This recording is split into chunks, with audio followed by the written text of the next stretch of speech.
are entirely those of the host, guests, and callers who are entirely responsible for all show content and do not in any way reflect the opinions of KYOK Radio, its sponsors, staff, or management.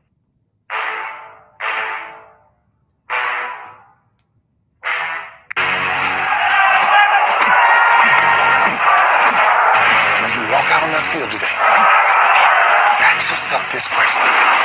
What time is it? Game time! What time is it? Game time! What time is it? Game time! What time is it? Let's go! We made it! We made it! We made it! We made it! I'm going to the house!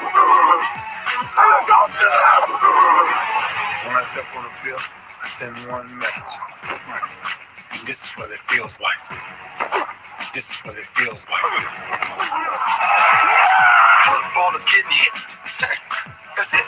It's gonna be football now. What time is it? Game time. What time is it? Game time. What time is it? Game time. What time is it? Let's hunt now. Let's hunt now. Let's go. Let's hunt. We made it. I'm going to the house. I'm going to the house. We're talking about the Jets like we're talking about the Saints. You know, all this, how like we the Miami Heat of football. Yeah. The bottom line is you got to buckle up with chin straps. It's embarrassing. Yeah. Don't disrespect the game like that. There's too much crying from him. He's a man.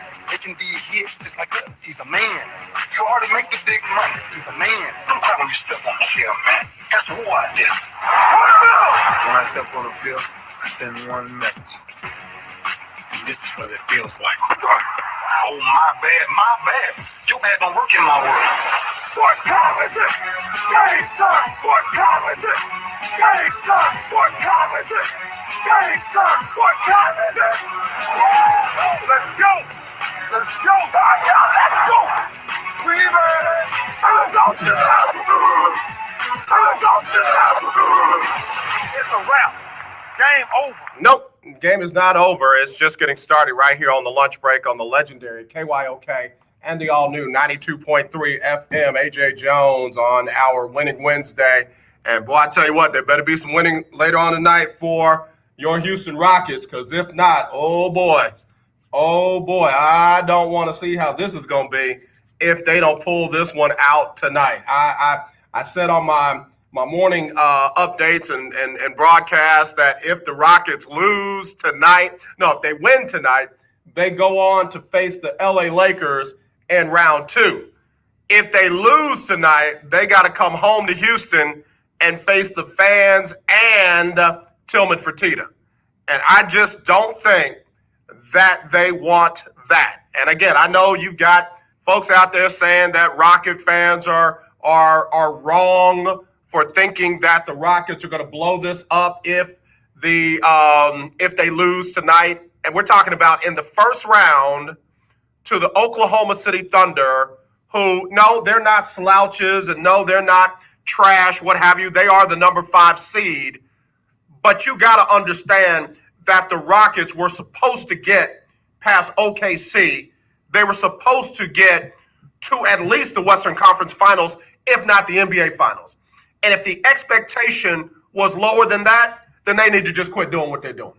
Joining us right now all the way from Louisiana, I'm talking about David Grubb, host of Hard in the Paint, writer for CrescentCitySports.com. What's going on, D? Busy morning. Yeah, bro. Yep.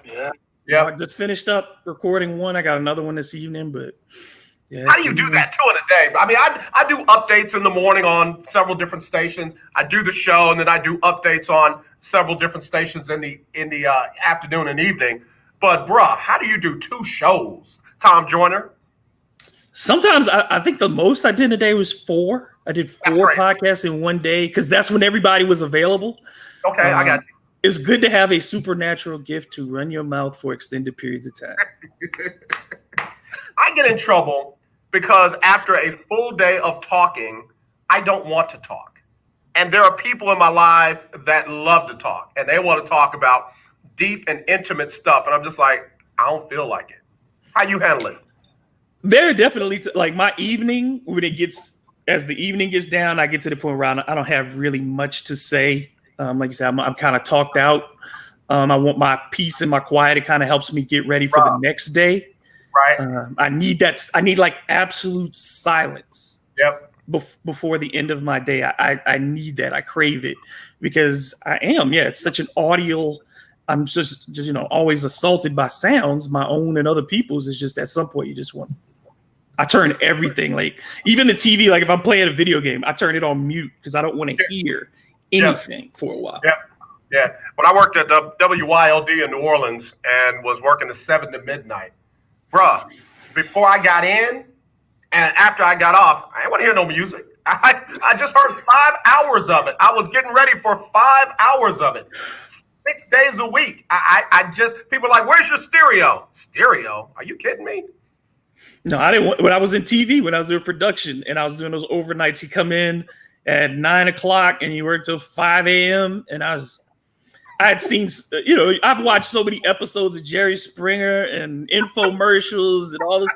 And people are like, well, do you watch a lot of TV when you get off work? Not for about 8 hours. I'll be like, I stay away from it for a while. I don't want to watch anything for a while. It just.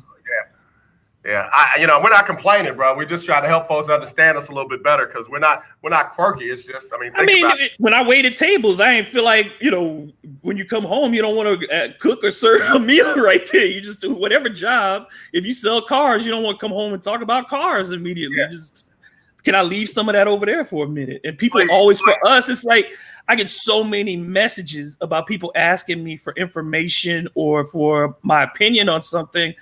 And I'm like, y'all just keep wanting me to give this stuff away for free. So I'm just going to go away and be quiet for a minute. DG, I couldn't have said it better, man. Could not have said it better. I mean, I love you, but free. And let me stop before I get in trouble. Rockets are facing it tonight. Rockets are facing it tonight. I put it just simply. I said, I know you were right. I told him yesterday. I said, I hit DG up and I told him you were right about Oklahoma City and you were definitely right about Chris Paul. So tonight, they win, they go on to face the LA Lakers. If they lose, they got to come home and face the fans and Tillman Fertitta. They don't want that.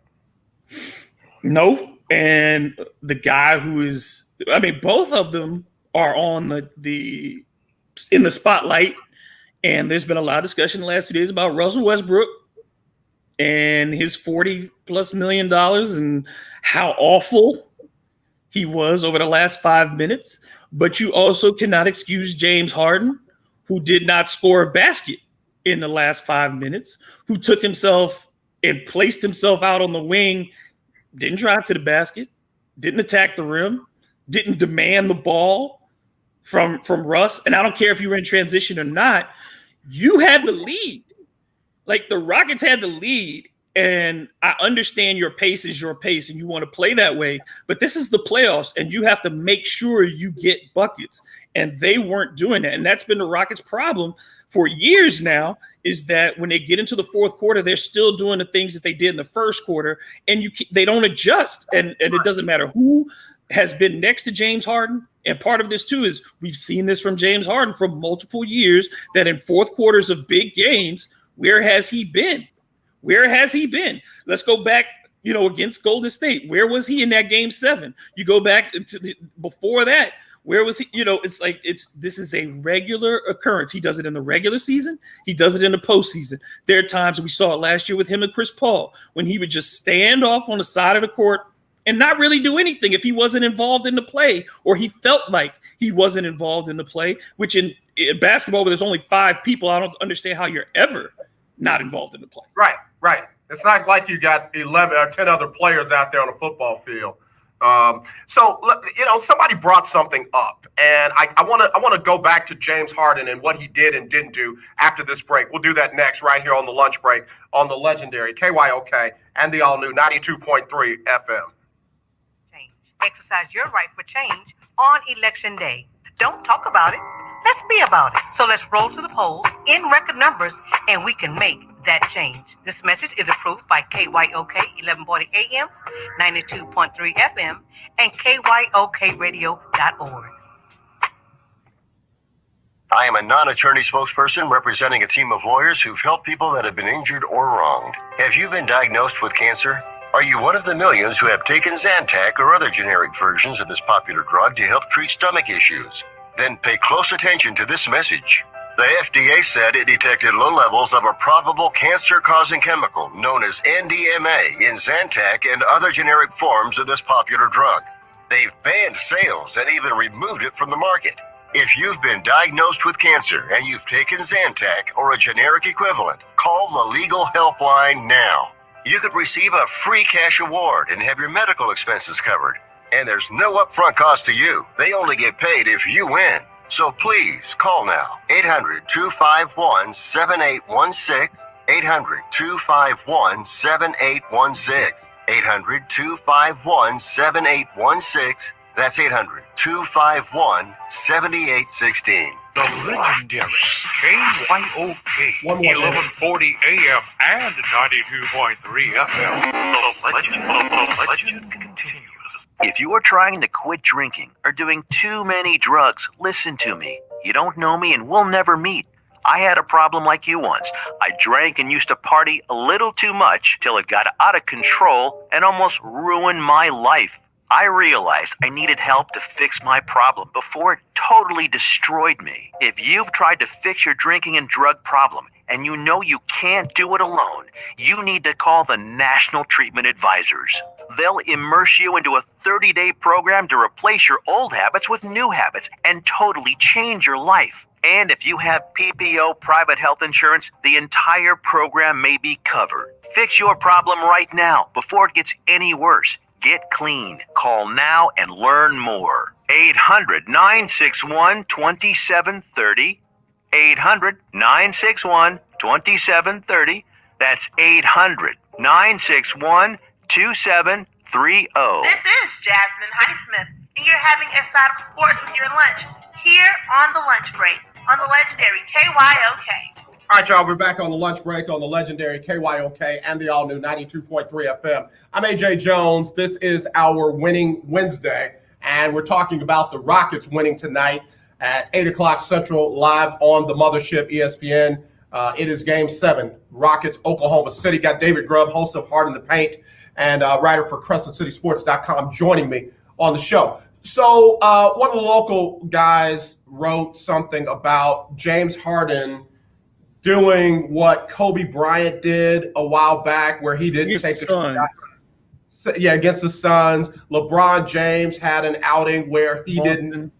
Could it be that James is in his own way showing the team that they need him, like he did in that fourth quarter? I'm just saying. What has the French? They've done everything for him. How can you talk about the value? They traded Chris Paul because he didn't want Chris Paul there. They brought in his boy Russell Westbrook. They changed the whole roster to accommodate him. They put the ball in his hands. His usage is as high as anybody's in the league. So you tell me they have done everything that they possibly can for James Harden. And yet James Harden himself seems to be far more concerned about the perception of his game, about whether or not he gets an MVP award or those things, rather than hold it like, oh, you could say, well, I had 5 turnovers myself. Stop having turnovers or overcome them. Take a shot in the last 5 minutes. Win the game. You lost that game, and you not only did you lose it, you let Chris Paul embarrass you. You let him stand there and stare you down at that free throw line, and it wasn't about anything other than, you can't do this. And when he said some people are built for this and others are not, he's thinking about games 6 and 7 against Golden State. He's thinking about a season of being with that guy. He's thinking about over the course of his career, who's transformed 3 franchises now. 3 franchises, Chris Paul. Turned New Orleans into something, turned the Clippers into something, and in a season where people had Oklahoma City 13 or 14 in the West before it, he brings them now. They're on the verge of making it to the second round. So, yeah, some people are built for this and others are not. And if you're the Houston Rockets, you have to make a very serious decision, because you've reached the point whether there are there any stars left for you to bring in to play with James Harden?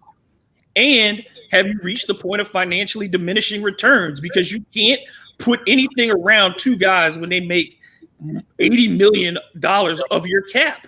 Right. And Robert Covington, that deal doesn't look as great now. Yeah, it doesn't. He's a solid player, but does he give you anything that you can't get for less money than what you're paying him? Because he is not a good on-ball defender. Chris Paul lit him up off the dribble. And Chris Paul is 34 with like one good knee, and he's still crossing people up and getting to his spot, and they could not stop him. You saw it in the corner. They weren't defending him, running him off the line. Right. Yeah. And I always say, when somebody is not playing their best defensively, when the other team is constantly switching off of somebody else to get to them. And that's what Oklahoma City was doing with Robert Covington. And all I heard was about what Robert Covington did in the regular season. Guess what? That was months ago. Yeah, this ain't that. That was months ago. We done had a whole global pandemic since then. This the playoffs. Excuse my broken English, but this the playoffs. And I was trying to tell people that what a team does in the regular season doesn't always translate to playoff basketball. And again, locally, a lot of folks don't understand that. They fall in love with what they see one night, and then the second night, and the third night during the regular season. Doc, you got to beat them 4 out of 7. You got to beat them 4 out of 7. Okay, how you do it? You got to beat them 4 out of 7. And Robert Covington got exposed the other night.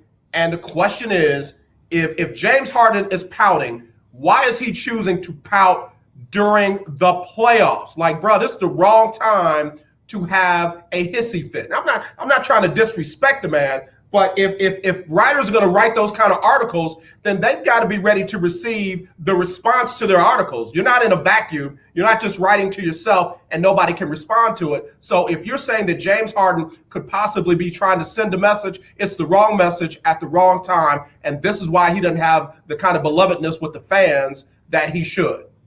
And he's the wrong messenger. He's the wrong messenger. Again, what are you asking the franchise to do for you at this point? What else? What more you need? What do they do? There's no player in the league they can go out and get at this. It's the same thing, I think, that to a different extent, because at least LeBron has the finals appearances. Mm-hmm. But you remember, people said a lot of stars don't want to play with LeBron because you have to play the LeBron way. You know, there's not a lot of freedom within that. You have to be somebody who's dependent. Like LeBron has a lot of dependent players around him at this stage in his career. I think that's the way you end up playing with James Harden, is that you have to wait for his grace to give you the basketball. And that's not a fun way to play basketball, to be parked in the corner waiting for a three-pointer all the time, wait. Is James going to drive? Is he going to shoot? What is he going to do? There seems to be no structure. And in the playoffs, you have to have things that you can rely on, that you can go back to. And like you said, Oklahoma City, once they figured out, we can switch this over and over again. You saw Chris Paul get the ball and say, over there, switch it, over there. Move. And you made no adjustment to that. Right. You made no adjustments there. You didn't say, we're not switching on Chris anymore. Yeah. You didn't just say, Russ, you stay in front of him. You do whatever you do to harass him. You get the ball. They didn't double him to get the ball out of his hands. Right. Nothing. Yeah. And if you I got to take another break. We'll be right back with more of this discussion right here on the lunch break. KYOK 1140 AM. The legendary KYOK gonna go to Brooklyn. They're gonna spend their time to Brooklyn. Whatever. You're home. You're a diabetic. Would you play with James Harden? Would you want to play with James Harden? Want to visit the farm? He'd be the least fun dude to run pickup with. Home delivery of yours. You ain't never getting a bucket. You have diabetes. And you ain't come to rebound. Somebody said they ain't never seen James Harden on a banana boat with nobody. And let U.S. men all his friends shipping. And now, look, I don't judge him for this one, but they brought up the whole when they lost a couple years ago, and he went to the strip club right afterwards, and he had the strippers chanting or the crowd chanting MVP, and then people. But if you want to go to someplace and relax afterwards, whatever, that's your choice. Mentally, I'm not that way. His own way, yeah. I'm not that way. Do what you do, whatever. But it just seems weird that after just losing the playoffs, you go. It's one thing to go to the club and just be incognito and just say, I just want to chill out and be anonymous. But to have the crowd chant MVP after you just lost, man, that MVP means nothing. Ask Steve Nash what those 2 MVPs are worth to him today. He would give any of those, he would give both of them up for a ring. And James Harden is out there campaigning for MVPs. There's no money down and no payments. Sorry, no. I'm sorry. There's a reason. Nobody is out there trying to practice to be the next James Harden. It's the most ugly way to play basketball. And he's so skilled, but I hate watching him. Don't you? Do you enjoy watching him play? Now to learn about our buy 4. I like it when he's stirring it up. I like that. When he's on, when he's in a rhythm, it's one thing. But if it's not when he's like dribble. Yeah, I like that. 2, 4, 5. He makes me hate ISO ball. He's got so many skills, and it's just, it seems like he just has to play the game one way. 12 months. Other conditions apply. We've adjusted our operations to serve you safely. Al, I'm gonna read your comments in a minute, Al. For details. I wouldn't follow James Harden to the grocery store. Host of the Not So Christian and Me show. Join me Saturdays for That's great messed fun, up, bro. interviews, music. Would you? Probably get lost. Dude. All he's gonna do is pick up stuff for himself. You're gonna be like, "Hey, James, man, I asked you for a strawberry milk," and he's like, "I forgot your strawberry milk, man. I got banana milk. Drink that." All new 92.3 FM at KYOK. He's that dude that when he comes into class, he got a bag full of candy, and you ask for one to give you one Skittle. He's like, "Mother." Stand by. And I'm Raven Rogers. All right, y'all. We're back here on the lunch break on the legendary KYOK and the all-new 92.3 FM. Some of y'all can't hear what we say off air, but let me tell you, it is crazy. Those that can hear it, El Michelle said, "Dang, David." And she hit your name in all caps, bro. Al High said James Harden is good to play with on NBA 2K.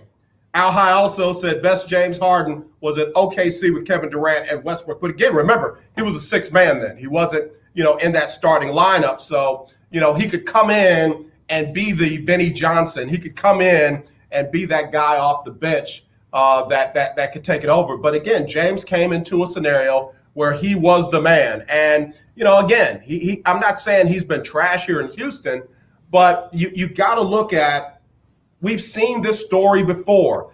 James Harden, and in the biggest moments at the biggest time for this team, has not historically come through. Now, does that mean he will never come through? I'm not saying that. He could come through tonight in a big way. But if writers are starting to, say, well, maybe he's trying to send some kind of message, and maybe he's feeling bad about this. They're starting to write that Giannis Antetokounmpo is the unanimous pick for the league MVP. He should be. Huh? He should be. I agree. But I'm saying if James is allowing that to get into his spirit already, and you are in a heated battle for your playoff lives, then there's something bigger wrong with James than his ability to get it done in crunch time. So all I'm saying is either he is or either he ain't who we think he is. It's just that simple. I mean, it's put up or shut up. It's put up or shut up. He's asked for this spotlight. He's asked for this mantle. He wants to be considered an all-time great. He is an all-time great. But do you want to be viewed as Dominique Wilkins or Bob McAdoo or Allen Iverson, but less beloved than any one of those guys? Because at the end, what is different about the James Harden era essentially than what was different than the Steve Francis era or different than the Tracy McGrady era? What's different? You have a guy who's a supernaturally good scorer, an all-time level talent, and ultimately at the end of the season, you feel disappointed because they couldn't get you to where you were expected to be. And that's just because he's won a couple of series, they were, like you said, the expectation is that they should have had a championship by now. Daryl Morey's plan was to have a title by now. After this year, where do you go with the rest of this group? It's a group of guys over 30, all of them, and it's a group of guys who are only going to get more expensive. Yeah. Let me bring into part of the conversation from yesterday.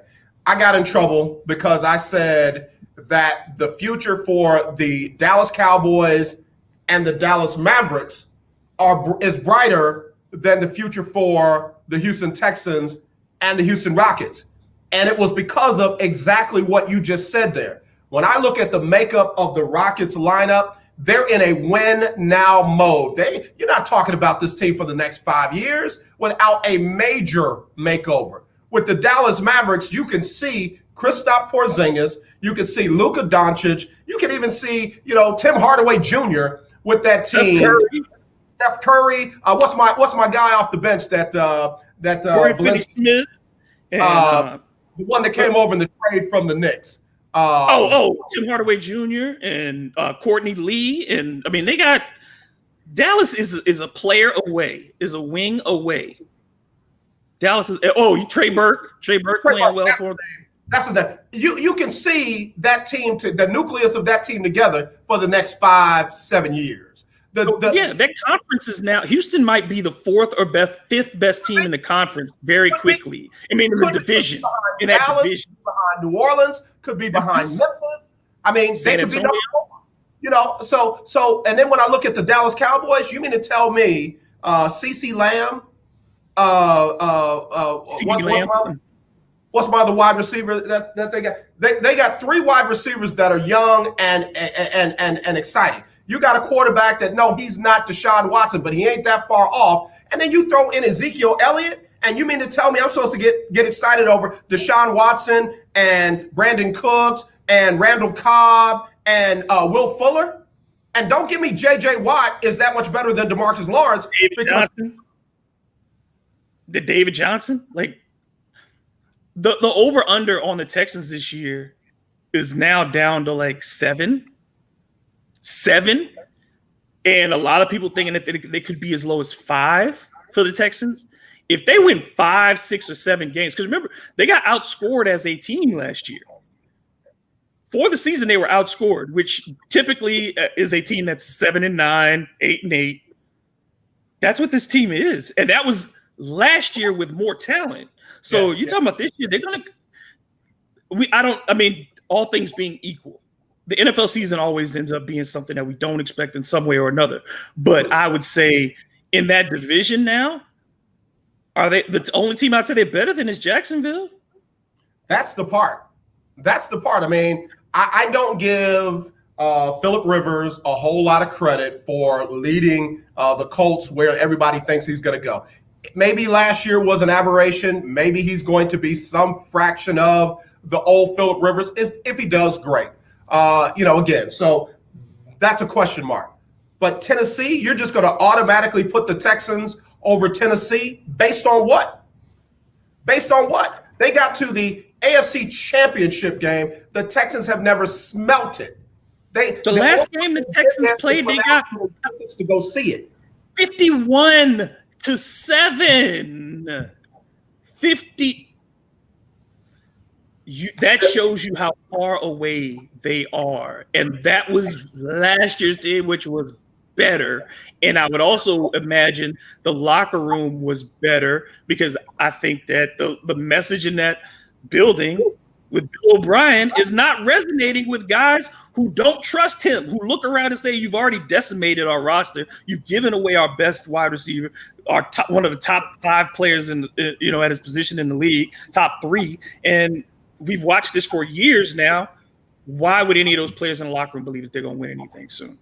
So let me ask you this, and I asked the question yesterday. Oh, the other part that I forgot to give the check mark to the Dallas Cowboys, Mike McCarthy, Bill O'Brien. It's not even close. Drunken sailor, Bill O'Brien. It's not even close. Listen, Mike electronic McCarthy football won a Super Bowl as the head coach. Bill O'Brien has never done that. Bill O'Brien was in the car. He was on the bus when his team won a Super Bowl. So you don't get credit for that. And you have not gotten close to it as a head coach. So we can't just give you that because y'all think I hate Bill O'Brien. But here's the other thing. Who's the face of the franchise for the Houston Texans? You would hope it's Deshaun, but I don't think he views himself that way because I don't think the franchise has utilized him in that manner, has given him that authority and that presence. So I would say it's J.J. Watt, but even in that, that's more PR than real. And that was my point yesterday. If people are still calling J.J. Watt the face of the franchise, then you're in trouble. You're in trouble. Because even on J.J. Watt's best years, AFC South Championship. AFC South Championship. That's it. And oh yeah, by the way, I don't think it's Deshaun Watson yet. And here's the even sadder truth. It's probably Bill O'Brien. And how in the world is your head coach / general manager the face of your franchise? That's narcissism. Well, somebody says, well, Jerry Jones he's the owner. That's different. That's his stuff. But how does it work too? When a franchise, the last time you had look at the two owners that you associate as being bigger than life personalities. Both of them had winning periods, and then after they got their egos too big, whether it's Al Davis or Jerry Jones that we're talking about, couldn't win again after that for 20 years. Right. You know what I'm saying? And that's where you are with Dallas, is that Jerry Jones' ego has been the biggest thing that's kept the Cowboys from winning, not their accumulation of talent. So I wouldn't want to be putting Bill O'Brien in that. First of all, he doesn't belong in that category because at least Jerry got 3 championships, and at least Jerry, wildcatted his way into being a billionaire. What can you say Bill O'Brien has really done anywhere? Even as a college head coach, what did he win? As an NFL coach, what has he won? As an executive, what has he done? So why are we giving this dude any slack? Why is there any benefit of the doubt for him at this point? And again, I apologize for making it seem like I'm bad. I just made a simple statement. There's a brighter, and I'm going to talk for you, but I'm talking about for my haters, my creepers. There is a brighter future in Dallas with their football team and with their basketball team than there is with the Texans and the Rockets. I'm not saying that it's going to always be that way. It's to prove a point. The Rockets have painted themselves into a corner where they're either going to win with James Harden, Russell Westbrook, Mike D'Antoni, and Daryl Morey, or they're not. If they don't, if they lose in the first round, if they lose this game tonight, there is no way you can just say, let's run it back and try it again next year. Because you got Golden State coming back next year. You got other teams that, for Christ's sake, Brooklyn didn't even have their 2 best players for the entire season. And you mean to tell me that folks are just going to write them off? And they're going to write off what Dallas did. They're going to write off what Denver is doing right now, and what Memphis is going to be a year wiser and a year smarter, and New Orleans, a healthy season with their guys and a new head coach. Come on now, everybody else is hitting the gas while the Rockets are trying to decide which way they're going to turn, left or right. Phoenix is going to be better. Sacramento could be better. If Sacramento's healthy, they lost every one of their bigs. Basically, they were a team that was clearly in contention for a playoff spot, even though Luke Walton is not the greatest coach we've seen, and they had so many injuries. The West doesn't get easier next year; it gets harder. Like you said, it's going to be harder. Every team, Minnesota is going to be better. They should be, with the full year of D'Angelo Russell and Karl Anthony Towns together. They should be better. Name a team outside of. Even Oklahoma City, with all the picks that they have, could continue to bolster their roster. So the Clippers will still be the Clippers. The Lakers will probably take a step back. Utah was hurt too. Look, Bojan Bogdanovic, if he plays, it could have been a whole different series. So I don't think Houston is going to take any steps forward next season. You're the 4 this season. Right. So Are you going to be any steps better? Yeah. And the difference between 4 and 9 in the West is that. Yeah. Stand by, David. Somebody just called in. Hello, you're live on the lunch break. Uh-oh, they hung up on me. Hey, listen, if you want to get in, I apologize. 281-453-1000, 281-453-1000 if you want to get in, especially if you're a Houston fan. Let me hear about your Texans. Let me hear about your Rockets. Here they call it back. Hello, you're live on the lunch break. Who's this? Brother AJ, Mr. David Roy, Ferdinand. Hey, Ferdinand, caller of the year 2017. What up? What you guys are not mentioning too, AJ, is that, you know what? The Houston Rockets are strapped for capital. So they don't really have a bright future at all because, like I say, you got rid of all your guys. The because when you got rid of Capella, you was trying to balance your budget when it came to money. So what you see is what you're going to get, and right now what you're getting is not much. Now those guys, they live and die by the three. And that's the craziest thing that I've seen people do for the last 2 years. They're nowhere near and ever will be Golden State. So quit trying to go on the three-pointer. And Tony, as a coach, at some point have to say, look, guys, don't focus on the three-pointer. You have to feel the three-pointer again. You have to create a great defense, and it'll bring the super offense. I guess they haven't gotten that yet. But the Rockets are in a dilemma, and this is a must-win situation for the Rockets.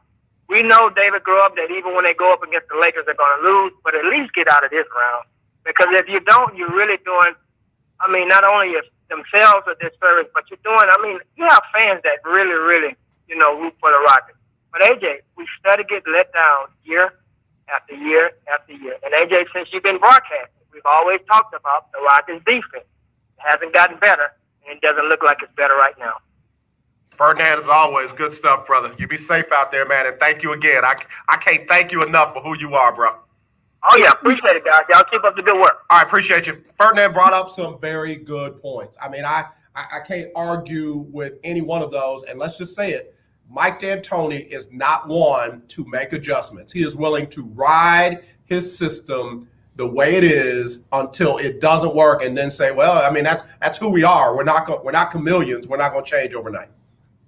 Yeah, and I thought it was interesting too that he talked about late in the game that he let Russ and James basically decide what they wanted to run late after you had already seen Russ turn the ball over and take some bad shots. At that point, I would say it was like all those playoff times where Peyton Manning lost. Mm-hmm. And remember, he called all the plays. And during the regular season, it works just fine. Right.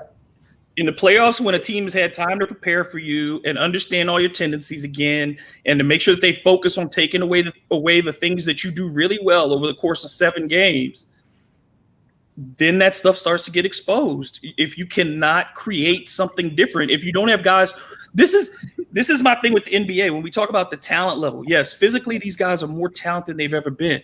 But why are so many teams looking for basketball players? You see what I'm saying? They got talent. All these guys got talent. But why are you still looking for guys who can do the simple things? Why do you have so many one-dimensional guys? Why do we have the phrase now two-way player? That did not exist for the overwhelming majority of my life. And now all of a sudden it's a thing, and the Rockets have too many one-dimensional guys. Yeah. David, hold that thought. Let me get a quick break in here, and I want to come back to that. Because think about it. Magic Johnson would have eaten someone on the court if they didn't D up on the opposite end of the court. Michael Jordan.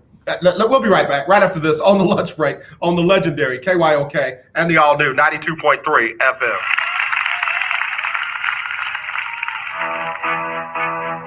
It's inspiring. It's empowering. It's life-changing. It's called to inspire with best-selling author and motivational speaker, Dr. Sylvia Cole.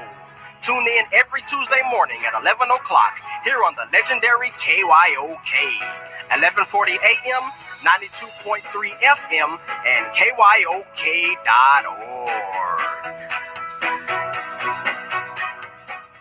You're listening to 1140 AM and 92.3 FM, the legendary KYOK. I'm going to tell you how you can get real health insurance for as little as $6 a day. Yes, now you can get affordable health insurance for you and your family immediately, starting at just $6 a day. And coverage is guaranteed regardless of your medical condition. That's right, for about $6 a day, you can have guaranteed health insurance. And there's dental, vision, and prescription coverage too. You owe it to yourself and your family to make this free call right now and learn more. There are no deductibles, no waiting period, no contracts, and coverage is guaranteed. Call National Health right now for your risk-free guaranteed health insurance quote starting at just $6 a day. Call now.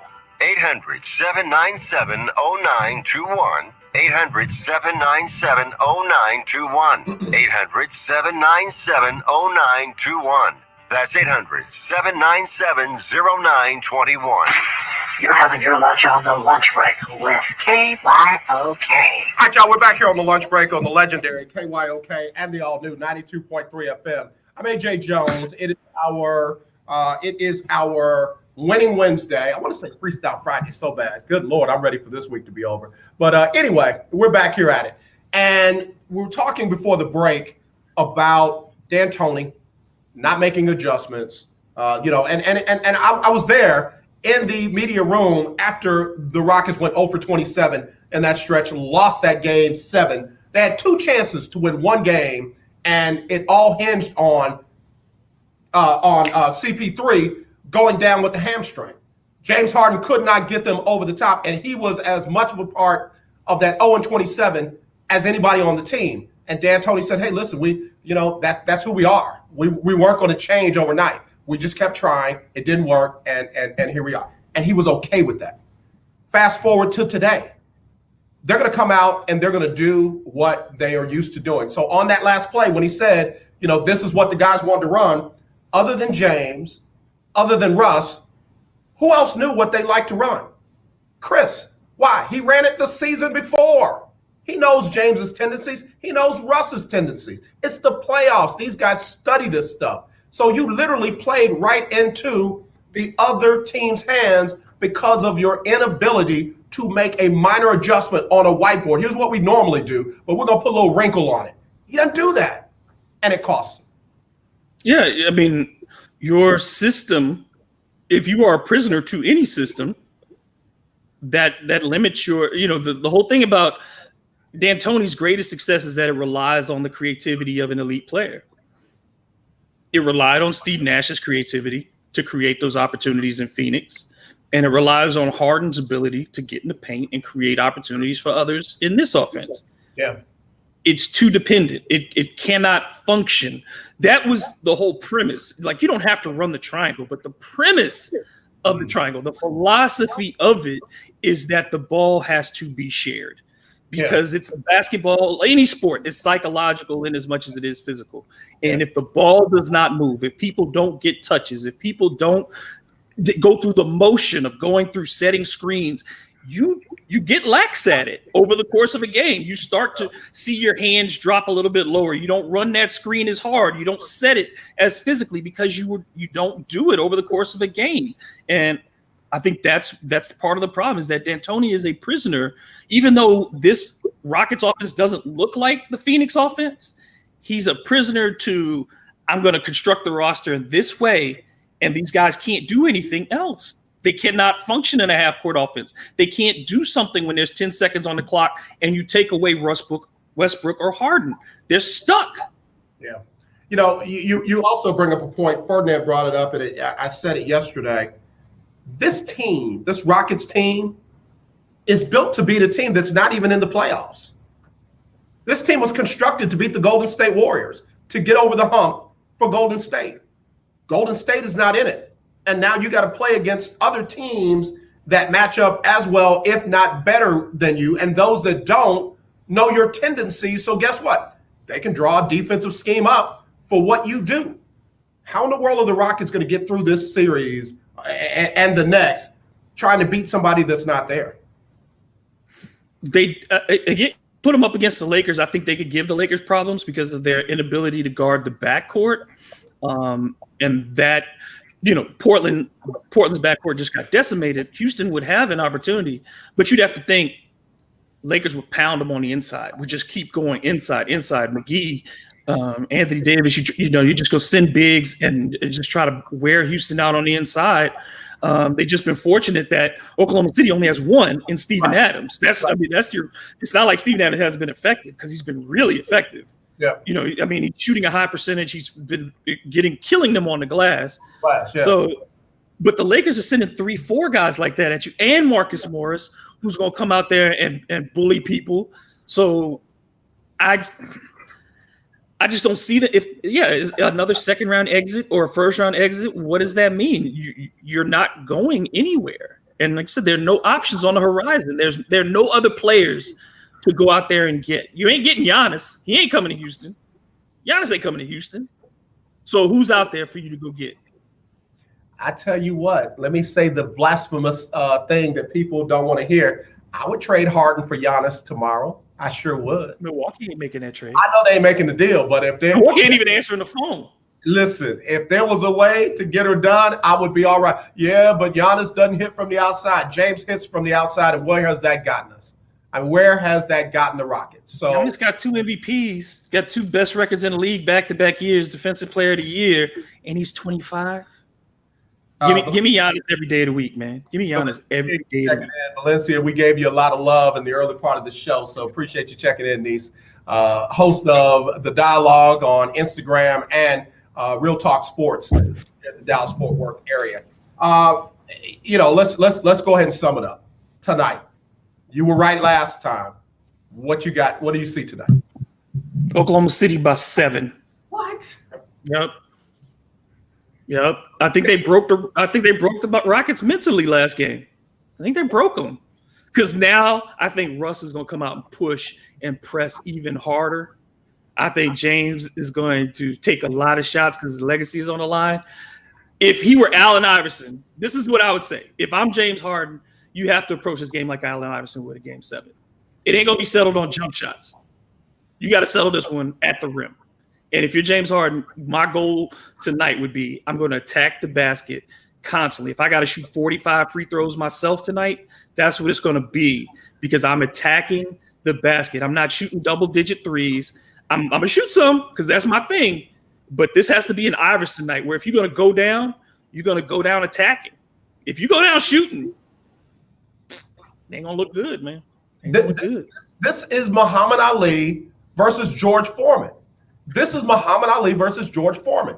Muhammad Ali being the Oklahoma City Thunder and George Foreman being the Rockets. They're going to come out and they're going to drive and they're going to be, jiggling. Throw your punches. And all that.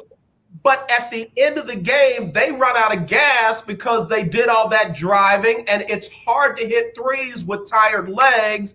And Oklahoma City doesn't foul a lot, doesn't do a lot of stupid stuff, and then they just put the ball in the basket in the fourth quarter. And if they don't blow them out, I don't think they're going to beat them.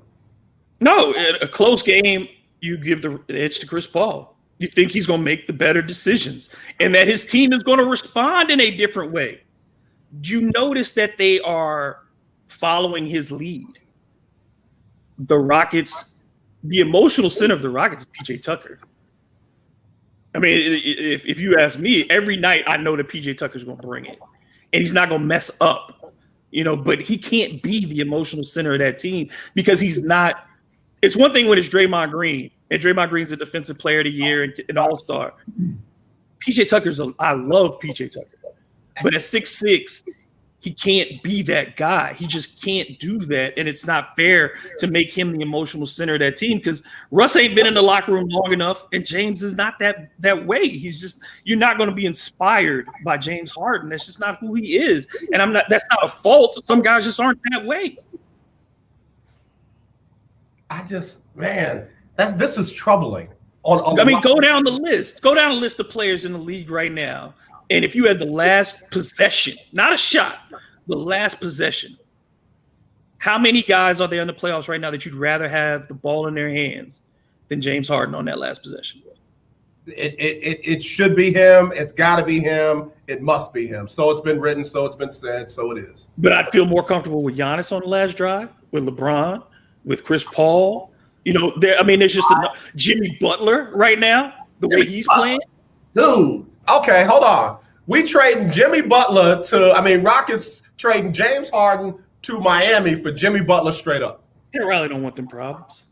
He don't want that. He coming home. He got a competitor. You know what I'm saying? He got a competitor in Jimmy Butler. That's what they want in Miami. They got people. Jimmy Butler's willing to look. He said, "I ain't even bringing my family down here because I came here to work." He said they can stay home. I'll see y'all in a couple months.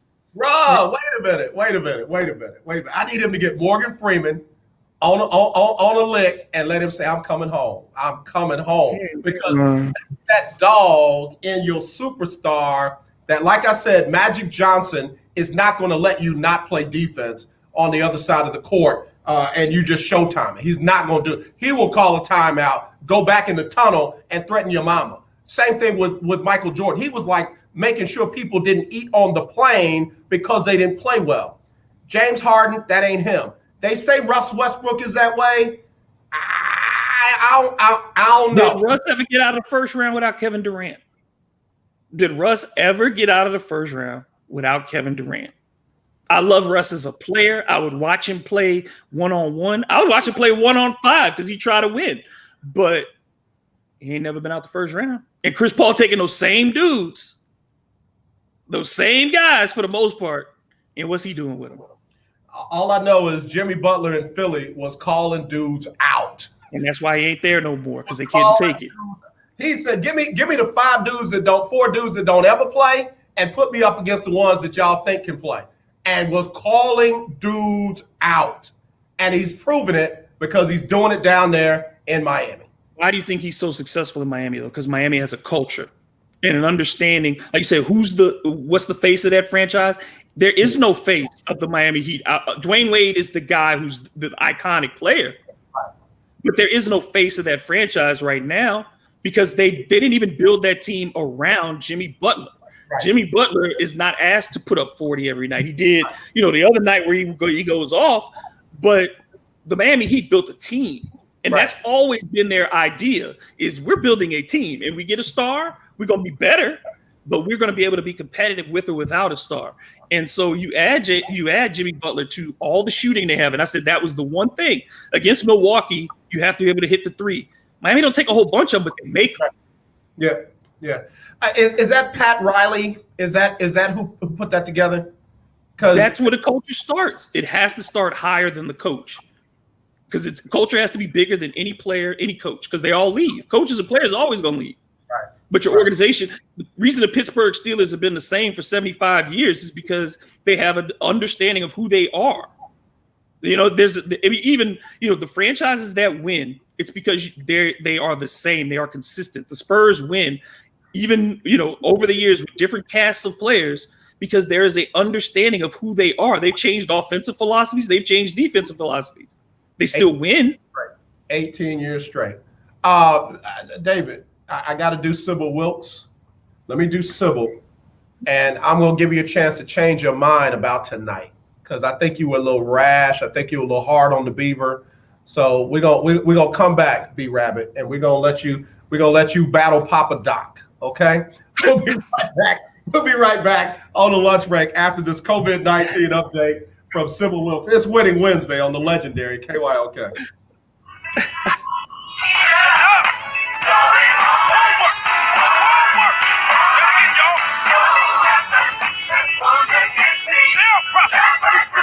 With what you need to know today about the coronavirus. The group representing the airline industry worldwide endorsed passenger coronavirus testing at airports as a method for resuming international travel by plane. The International Air Transport Association said that testing is one part of a 3-point plan that includes implementing guidelines and international coordination so that entrance requirements are the same in every country. The NFL and NFL Players Association has announced 4 new confirmed positive tests among players in their latest coronavirus testing results for August 21st through the 29th. 6 new confirmed positive test results were reported also among team personnel tested. In response to growing unrest and a lingering pandemic, Philadelphia Eagles owner Jeffrey Lurie criticized the government's handling of systemic racism and the pandemic, calling them a tragic embarrassment. Please visit SybilWilkes.com to subscribe to my free daily newsletter. Be informed, be empowered. It's the lunch break on KYOK. Man, these owners start to call the government out. And when you call the government out, you know who they call it out. I will see how that works out come September 13th. And, because old boy get to tweeting and folks get a little scared, get a little nervous, and don't let him just start talking about taking their tax benefits away or what have you. So, it's amazing how everybody has found their voice all of a sudden in June, July of 2020. What's that about, David? What's going on with that? Why are these folks speaking up now? Because it's safe. It's safe to say all these things right now. Okay. It's we've talked about this all summer. Does the momentum last past November? Because if the Orange Menace gets reelected, do all these owners go back to what they were doing before? Because then they know for 4 more years, they at the very least they can afford to be silent.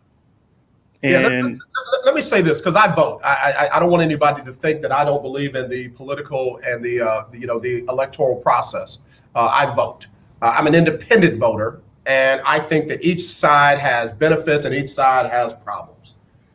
If this dude gets reelected again, if you think he was bad for the last 4 years, he is going to be unbelievable. He is going to be as brash, as bold, as nothing to hide, because he then has nothing to lose. Mm-hmm. It's not like somebody's going to automatically stand up and start talking against him and coming out against him from his own side. So all I'm saying is, if you think things are bad now, try him if this dude gets 4 more years. That's all I'm saying. I'm not trying to tell people who to vote for. I'm just giving my opinion on what I've seen and what I believe. Yeah, what do you think is going to happen with the dude that feels like, oh, now I have a mandate? That's what he's gonna say. I got a mandate. And even if they lose the House and the Senate, he won't care, because now he's just bargaining for history. And he just wants to go down and shape the narrative of what his 8 years were like. So he'll just go through and he'll just try to change the narrative as much as possible, as he has so far. And so I would say the same with owners.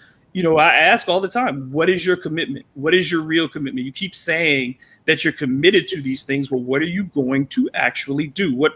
Baltimore is the only one that's really come out with some real, planks of a platform of what that they would like to see. And until other owners are doing that, when they say, what else can we do? Then you know that they don't really want to do more. Right. I keep going back to the Robert Kraft thing, with Robert being involved in the sex favors and what have you down there in Miami. If that had been Michael Jordan, he's an owner. If that had been Michael Jordan, would it have been the same? Oh, it's no big deal. It's just this. It's just that. Like you just explained away something that folks have built their whole platforms on. I got to hit the top of the hour. Let me do that. We'll come right back right after this on the lunch break.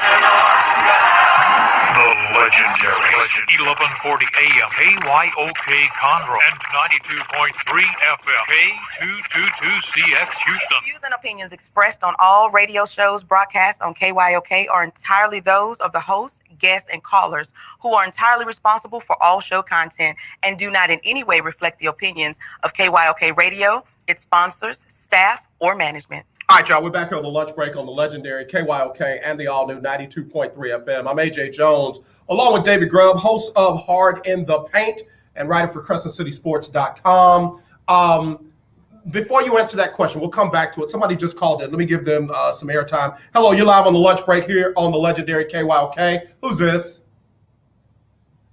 Hello? AJ. Yeah, I got you. It's Todd. What's up, T? So, real quick question. I'm going to hang up. I got to get on this conference call, but I'm going to ask you and Dave, and I'm going to hang up and listen. For the Rockets, would you rather have a backcourt of Russ and Harden like you have now, or would you take CP3 and Jimmy Butler for the Rockets? I'm going to hang up and listen, okay? All right, thanks, Todd. Appreciate you. Good question. I'll let you go first. CP3 and Jimmy Butler? Yeah. Oh, in a minute? Yeah. In a minute, because I think that both of those guys, now I don't think the roster still the roster would still have its problems, but I would rather have those two, because I know they're going to defend. I know they're not going to make mistakes. I know that they're going to take smart shots. They're not going to overshoot jumpers. They're not going to settle. And I know that the two of them, for whatever minutes I play them, everything that they have will be exhausted by the time I bring them in the locker room at the end of the game. Yeah, the only thing that I would say is because of CP3's age, you don't have the same kind of. And I'm not how many years you talking. Yeah, for 3 more years, that's different. Right. But based on what we have, what the Rockets have now, and what that could look like, I'm going CP3, Jimmy Butler, and that's not hate. It's just, if you think about the big games that the Rockets lost, if they had been in those games with the CP3 and the Jimmy Butler, you don't have the same outcome, because you're not going down the same path. You don't have them jacking up 27 threes after making none of them. You don't have them doing that. One of them, if not both of them, is going to put some pressure on that defense, and try and get to the rim and try and draw fouls and get some threes the old-fashioned way. They're gonna get other guys involved based on their other skills than just jacking up threes. And for people who will say, well, look at James Harden's assist numbers. Look how high his assist numbers have been over these last few years. They're a product of usage. Right. That's what they're a product of. If you have the ball all the time, and you pass it out to people in the corner and they shoot it, that's not you creating a shot, really. That's not a function of the offense. That's just, you have the ball all the time. Yeah, if I'm the quarterback, of course I'm gonna have all the passing yards because I threw the ball. So James Harden's gonna have all the assists because he has the ball. And the same with Russell Westbrook. When you dominate the basketball, that's how you get numbers. But Russ, I think the thing that people don't think about is he's so dependent physically. He's an athlete as much as he is a basketball player. He's never been a great shooter. So as he gets older and that athleticism does start to fade, how effective is Russell Westbrook's game? Because Chris Paul's game doesn't age. Mm-hmm. You can be him and it doesn't age. We saw it with John Stockton playing up till his 40s. If you keep your body in shape as a guard and you're smart and you can change your directions and your speeds, and Chris Paul can do that as well as anybody ever has, then he can play 5 more years. It just won't be worth it at $40 million. But Chris Paul absolutely is going to have value for 4 or 5 more years as a point guard. Yeah, when we look at Rajon Rondo, Jason Kidd played late into his age and career. You're right. True point guards, they can last. You get value out of them even in late in their career. So I said you'll get a chance to. No, I don't want to go back to that. I want to talk about these owners and the president, especially given that you had Jared Kushner come out and say that the players have the luxury of taking days off as a sign of protest, and literally tried to say not all Americans have that luxury. You had Ben Baker come out and call his comments ignorant. You've got Jeffrey Lurie now, talking about the government. And like I said, when you're talking about the government, you're talking about the resident at 1600 Pennsylvania Avenue. Talk a little bit about, first of all, Jared Kushner and his comments and what Ben Baker had to say about him. And then let's talk about on a bigger scale where this movement can, should, and needs to go from here. Well, it's the diversionary tactic. It's like every time they like to tell you millionaire athletes. Nobody says billionaire owners, billionaire business owners, billionaire political interests, billionaire. They don't do that. But they put the athletes' money to tell you something that they don't deserve this. Again, they entitled athletes, millionaire athletes, rich people. I don't need these rich people. But the other rich people, you don't mind them telling you what to do. You don't mind having meetings with them. You don't mind listening to their concerns and their problems because they do it with their checkbook rather than with their voices in the street. And Black athletes are put in a different position. They just always have been. It's not fair. It's not right. But Black athletes are just in a different position of having to speak up where white athletes don't have that burden necessarily. Right. So to me, it's always a misdirection because if you minimize the messenger, you can minimize the message. And that's what they want to make these athletes seem as if they're just dumb jocks who have no right to discuss anything when first and foremost, they're American citizens. And this is the way of America. So to that point, and you brought up a very good point in that the athletes always get vilified when they speak up and talk about an issue that is under addressed or being ignored. But there's never a backlash against doctors. There's never a backlash against hedge fund managers. There's never a backlash against business owners other than, folks will boycott certain businesses or, if they are a supporter of someone who does something wrong, then all of a sudden, now we're not buying Apple or now we're not buying Amazon. But there's never a call for other millionaires and billionaires to either speak up or to shut up. Because wasn't Donald Trump that 5 years ago? Just a millionaire with a big mouth? He wasn't in politics. He didn't have any expertise on anything. So, take Bill Gates. if you took his profile, he's a college dropout who started his own business, who understands computers. But why is he all of a sudden? We made him a voice on education. We made him a voice on vaccination. We made him a voice on all these things, on environmental justice, all these things. Bill Gates has no expertise in any of those fields. Elon Musk. Why are we listening to his opinion on so many things? Why are these people getting to go to have their influence in Washington, D.C.? A car maker, a computer maker. Why are they any different than somebody else who's worked their entire life at their own skill, show dedication and intelligence and aptitude? Because you just can't have aptitude. You have to have intelligence to learn the skills. So why is their profile any different than that of these other businessmen, other than the fact that they're black? That's the only difference, is that they're black. A lot of these business people that we're talking about, Jeff Bezos got his money, got a big loan from his parents before he started Amazon. Donald Trump got $450 million from his daddy and blew it. So all these people who have influence, but we're talking about athletes are spoiled and entitled when they had to work for everything that they got, and they're shortening their lives in trying to do it. Man, come on. It's a distraction. And this is what we do, is that they constantly try to distract you. What about China? What about this kid that got killed? What about this person that died? What about that? None of those people care about any of those things. It's about getting you to shut up, and they will keep changing the conversation until you do. Yeah, I think that's so important. It's more or less, I'm not giving you these things about China and the tragic situation with the 5-year-old that was shot by a neighbor. But keep in mind, they arrested the murderer the very next day. He is in prison. He will never see the light of day outside of the prison. It even might be executed via the death penalty. So let's keep that in context. But it's all these other, what about this and what about that and what about the other? Number one, you didn't bring up any issues about these things except for as a rebuttal to the athletes asking for racial equality. So now you're using this construct to minimize and silence people who are just asking for racial equality because you have never experienced racial inequality. So now you don't believe that it happens, and these athletes should just be quiet, enjoy the millions that they're making, and entertain us, because that's what sports is supposed to be. And it's just amazing to me that only white people know when racism is actually happening, that only men know when misogyny is happening, that only, the people who the stuff is actually happening to are never the experts on what's happening. Right. When black people are talking about racism, then white people say, you're not telling the truth, or you're making these things up, you're exaggerating them.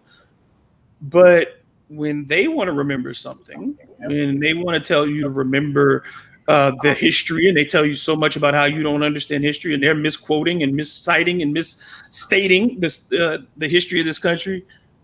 This has nothing to do with history. It has nothing to do with any of those things. It is about maintaining systemic racism and white supremacy, and all those other things are just red herrings for people to latch onto, because they don't see it your way.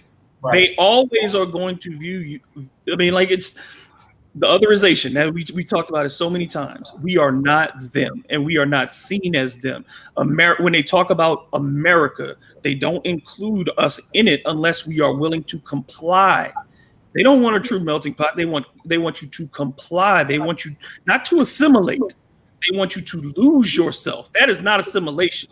They want you to lose your identity within the scope of theirs, and that is not what humanity is supposed to be about.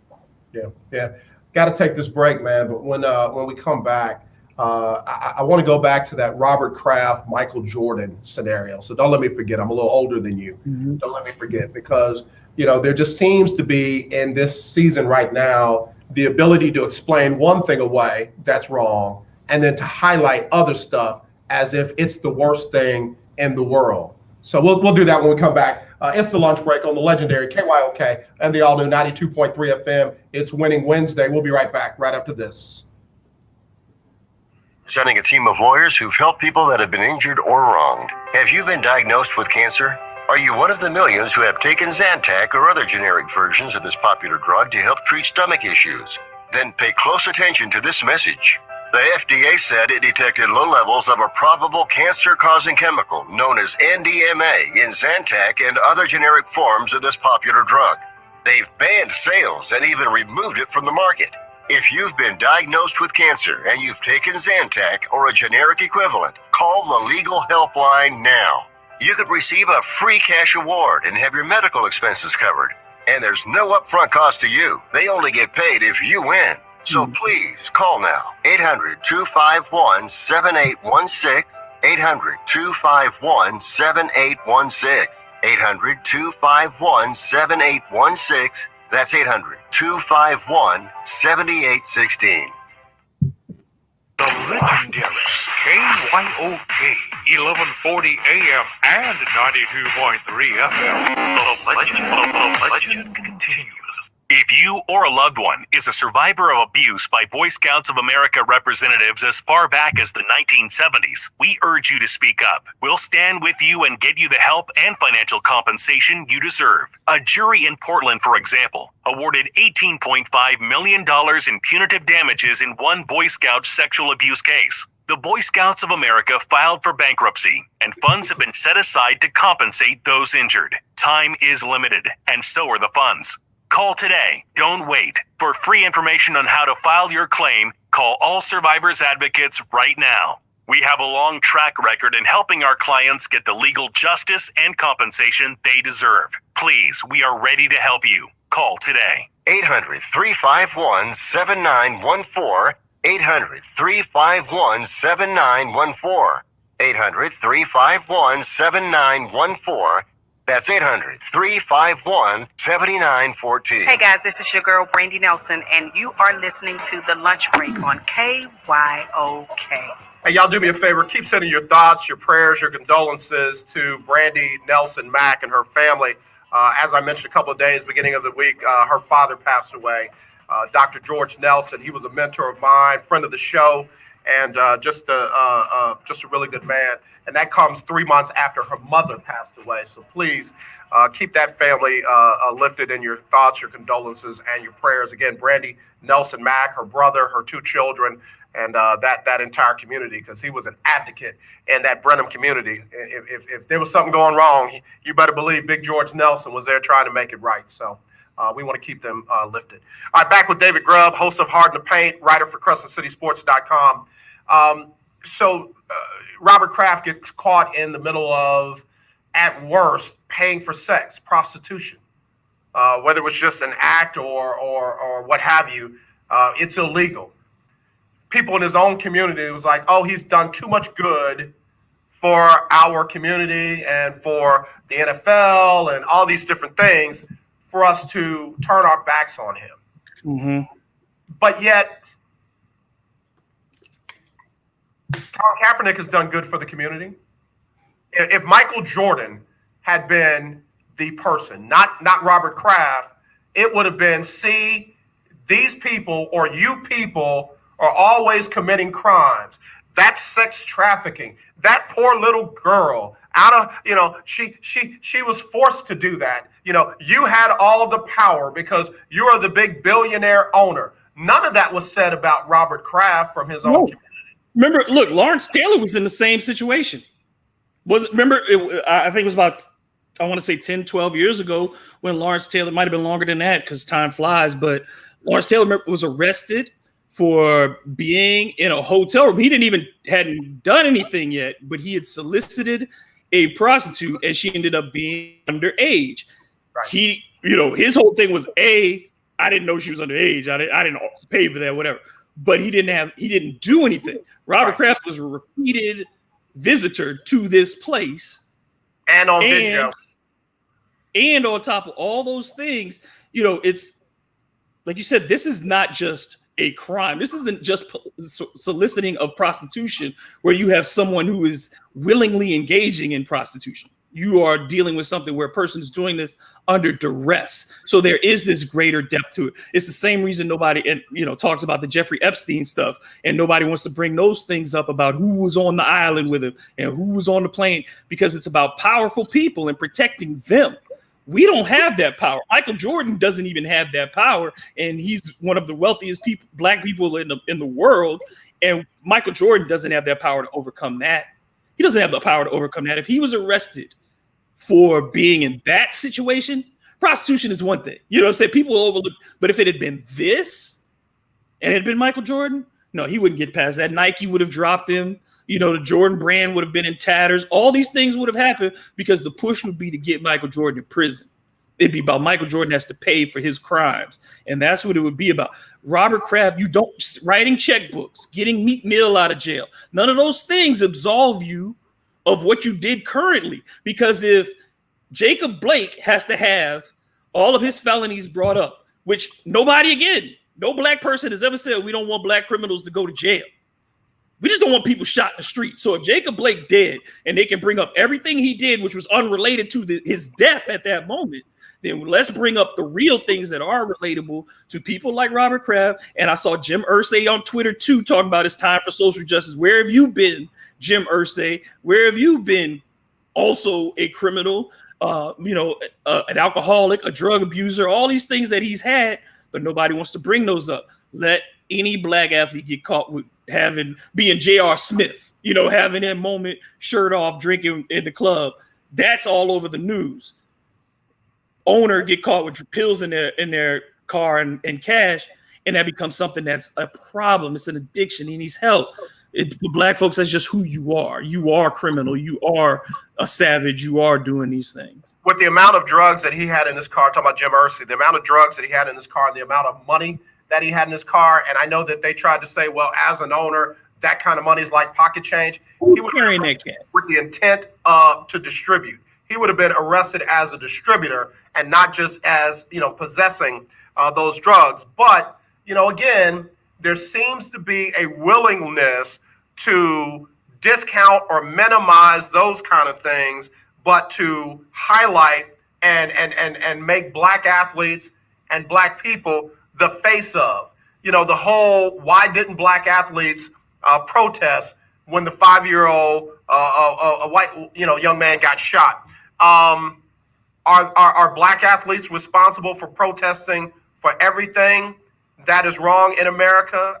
Do they not have feelings and emotions and stuff of their own, especially when it's happening in communities that many of them came from themselves? I don't understand why people feel the need to discount us saying that our lives matter if we don't say that other people's lives matter and march is hard for them and protest is hard for them too. We're not marching for the individual. Right. That's the whole thing is if you keep making it about an individual, then you're going to say, well, why didn't you march for every single person? Well, we don't know. Unfortunately, we don't know every single person who has been lost to us. And it's not just death. That's the thing again. They want to frame the discussion about life and death, but we're living with this every day. We're living under oppression every day. You're living with racism every day. And that kills you too. That is killing us too. Those emotional tolls, those physical tolls of all those things are killing us too. So you want to talk about life and death? It's constant.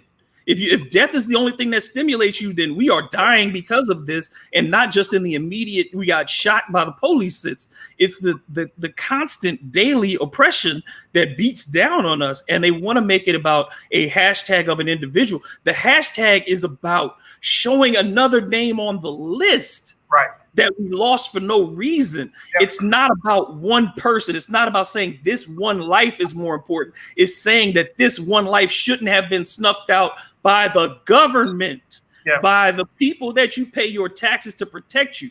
I can't stop an individual from doing stupid things, but the government is not supposed to be part of that force that is trying to kill me or to keep me policed, basically, and walled into a certain place. Yeah. Kyle Rittenhouse carries a long rifle, assault rifle across state lines. I am a Second Amendment card holder and concealed handgun license holder. I know I can't do that. He does it. His mom drives him there and puts him out on the street with that gun. He then proceeds to shoot 3 people, killing 2 of them. And you've got the highest office in the land calling that self-defense, overlooking the fact that he should have everything he did once he crossed that state line was illegal anyway. So now you're telling me that, and I'm just going to go there. If I am somebody with bad intent, I walk into a school with my long rifle and I shoot somebody, and then other people try to take the gun away from me and I shoot them too, I can claim self-defense. Never mind that I had ill intent before I got there. Never mind that I had broken the law while I was there. The fact that I was defending myself gives me a grounds to have killed 2 other people. If those other 2 people that he shot had guns and shot him, would Donald Trump be calling them actors in self-defense? Would he be saying those people?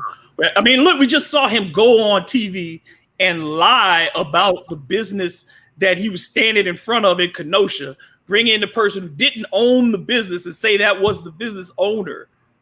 So the man doesn't care. You know, again, you weren't surprised when he framed it that way. You weren't surprised when he said, well, maybe he found himself in some trouble. He went looking for trouble, and that's what they're always telling us. Like, well, why are you looking for problems? Why are you looking at things? And we're watching videos of people tackling police officers in grocery stores. We're looking at people pointing guns at police officers and saying, get off my property. And then when it happens, if you don't see black people doing those things, I have never seen a black person in my life do the same things that you see white folks doing to cops. And we're not getting, you don't get that same situation. And every time you tell them, well, with that, if you reversed it and there was a black person doing those same things, the outcome would be different. And then they say, no, it wouldn't. It wouldn't. We can't judge in the situation we don't know. But why is it always us? Right. Why is it always us who doesn't get the benefit of the doubt? Why are we dying, getting shot in the back, laying on the ground, being in your home, doing it, listening to your music, whatever you're doing? Why is it always us? Well, they say it's because we commit more crimes and we just crazy and bad and we don't know how. See, again, that's the outcomes. It's not a discussion. No one ever wants to have the why discussion. Why do you have more poverty? Why do you have more crime? Why do you have worse health? We burn buildings and we having abortions and we don't have fathers in our home, David. If we had fathers in our homes and we wasn't having abortions, then everything would be better in our community. Hold that thought. Let me take a break. We'll be right back with more here on the lunch break on the legendary KYOK and the all-new 92.3 FM. Larry Scott, host of the Not So Christian and Me Show. Join me Saturdays for great fun, interviews, music, and the latest news surrounding our world today. We are the show that cares to hear your voice and opinion with real conversation in a no judgment zone. So join me Saturdays from 1 to 2 p.m. on the Not So Christian and Me Show right here on the legendary KYOK Radio, 1140 AM, and the all-new 92.3 FM and KYOKradio.org. Now is a great time to replace your worn-out windows during the Renewal by Andersen 25-year savings event. Upgrade your home today. Buy 4 windows and get the 5th one free. Plus, get 12 months with no interest, no money down, and no payments. Call now. Get 4 windows and get the 5th one free. Installation and warranty included. Renewal by Andersen takes every CDC-recommended safety precaution to protect your family. For 25 years, people have trusted us for their window replacement needs, and you can too. Call now to learn about our buy 4, get the 5th one free window replacement offer. 800-245-1537.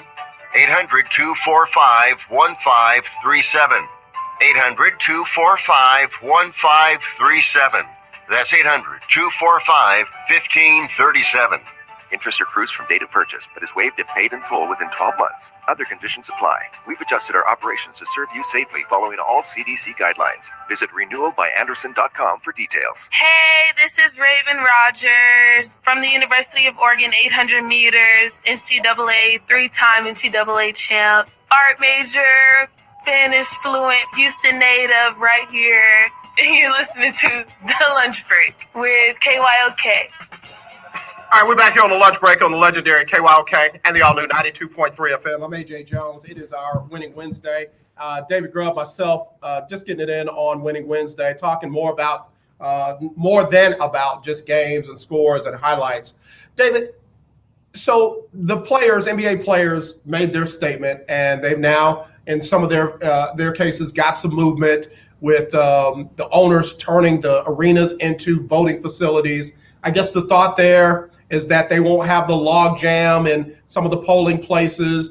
Polling places have been closed and minimized, so now you only got a few of them in certain cities and what have you. Now that you got them in these major arenas, there shouldn't be the backups and the lines and all of that. We'll see how that works out, because there's always, the machine is not working, or this is not happening, or what have you. But there's going to be a big gap between what the players did last week, end of last week, and the start of the NFL season. Mm-hmm. Will there be enough overflow from what the NBA did and what other sports did, and what the NFL might or even should do to keep this going? The NFL is hard. I don't put a lot of faith in the NFL to do the right thing, because they've never done the right thing. And I always have trouble with the players, because it's really hard, because an NFL locker room is not as, let's just say, as open in that sense. You can split the players up into their position groups, and by their, the way the locker room is set up, it's a lot easier to compartmentalize and have those players who don't want to be involved with this, they can be over there and have their conversations, and the guys who do are going to be in their part of the conversation. I think it's harder. It's harder with the NFL, and I don't know how many players are going to keep their focus on this once it starts. I don't blame them. Again, it shouldn't be their responsibility. But the league, Roger Goodell came out with his first statement pretty much since the hostage video, and didn't really say anything extra. He talked about what they were going to paint in the end zones and that the commitment hadn't wavered. But again, no details. And I just think that's how the NFL is going to operate. If they're going to throw some money, they're going to do this little first week stuff. They may leave the stuff in the end zones for a while, whatever, but it's going to be all passive things, and they're not going to get involved. They're not going to step in, especially as you get closer to October, November. They're going to stay out of it, because, they're going to say site, well, we're, nonprofit organization, all these things, whatever. They act politically all the time. Every one of these owners gave money to Donald Trump the first time. So we watch where the campaign contributions go. You watch what they really do, because I think a lip service is going to be paid, but action won't be taken. So that being said, how do the players stimulate? I wanted to use the word force, but stimulate action. Ain't but one way. The only way players can influence things is by not being there. That's just a fact. Montgomery bus boycott lasted a year. And people talk about people don't have the luxury of doing something. What do those folks in Montgomery have the luxury of doing? They didn't have the luxury of not having a ride for a year, going to the job they went to. You had people walking for miles. You had people piled into the back of cars. Oh, yeah, and by the way, running the risk of being stopped by police officers and what have you. So accosted by anybody. They had a lot going on to get that done, and they went over 380 days. So what does this generation do to stimulate? What are you willing to lose? Yeah. What are you willing to lose to gain justice and equality and freedom? What are you willing to lose? And I would say I'm at a different point in my life, because I'm 45. And you might be at a different point in your life than those young men. But I would say at this stage that I'm fully confident that I'd be willing to lose everything for it. And I don't know everything. And I don't know if those young men are in that position. And it's not fair to me to ask them that at that age, because that's a hard thing to ask of anybody. But ultimately, that's the question all of us have to ask ourselves. What are we willing to lose? What are we willing to give up? Are you willing to give up 20 million, 30 million? Because you're going to ask the other people to give up stuff too. But you have to, like James Brown said, you got to pay the cost to be the boss. Yeah. I'm going to do what plenty of my friends from the Christian community do. So Kirk Cousins, devout Christian, spoke up about COVID-19, his thoughts, his feelings on it. You're living in Minnesota. I haven't heard you speak up a whole lot about George Floyd. I definitely haven't heard you speak up about Jacob Blake. Do I care what he thinks about COVID-19? Should I care? And oh yeah, by the way, he's entitled to his own opinion, but it was on the fringe of some of this outlying stuff. He says he wears the mask out of respect to other people, but he doesn't believe he should have to. If you're standing there and you say, if I die, I die. If I get it, I get it. You're not speaking from a place of intelligence, because no one would say that about any other disease. Who would say that about any potentially life-ending malady? Where would you say that? Would you be like, if I get leprosy, I get leprosy? You wouldn't do that. If I get cancer, I get cancer. I would stay. Even people who are smokers don't want cancer. They don't say, if I get it, I get it, whatever. That's why I smoke. Nobody does that.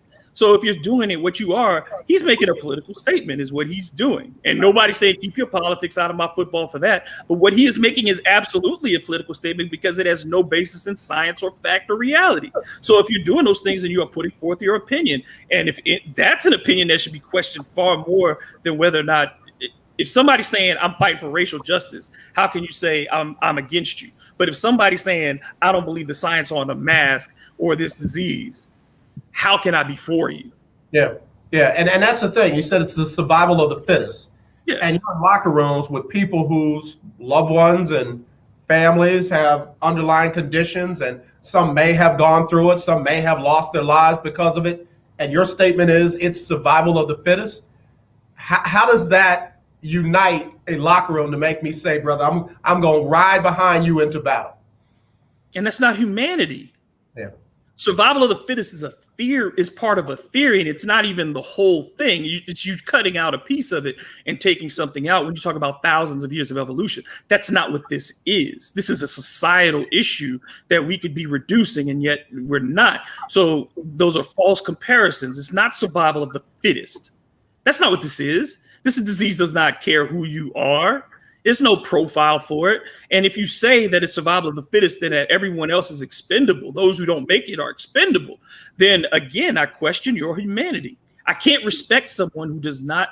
All these people talk about the sanctity of life, and you don't care about the people who are living. So miss me with that. Yeah.